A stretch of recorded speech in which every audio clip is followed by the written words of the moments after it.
எல்லாருக்கும் வணக்கம். இன்றைக்கி என்ன லஞ்சுன்னு பார்க்கலாம். கீரை, அதாவது நான் டியூஸ்டே நான்வெஜ் சாப்பிட மாட்டேன், அதனால் எனக்கு மட்டும் கொஞ்சமாக கீரை பொரியல் பண்ணிவிட்டு மீதி என்னென்ன செஞ்சுருக்கேன் அப்படின்றத கண்டினியூவாக பார்க்கலாம். கீரை பொரியலுக்கு தேவையான எல்லாத்தையும் நறுக்கி எடுத்து வச்சுட்டு அதுக்கப்புறம் மட்டை பற்ற வச்சு தாளித்து விட்டேன். சுட சுட சாதம், பாசுமதி ரைஸு, அதுக்கப்புறம் உருளைக்கிழங்கு கேரட் போட்டு சாம்பாருக்கு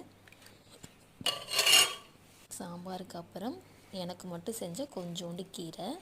என் ஹஸ்பண்ட் நான்வெஜ் சாப்பிடுவாங்கன்னு அவங்களுக்கு ஒரு சின்ன ஆம்லேட்டு, அதுக்கப்புறம் சிக்கன் ஃப்ராங்க்ஸ், இது ரெண்டும்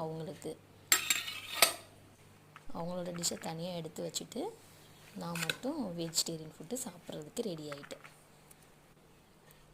வாங்க சாப்பிட்லாம். இதுதான் இன்றைக்கி என்னோடய லன்ச்சு.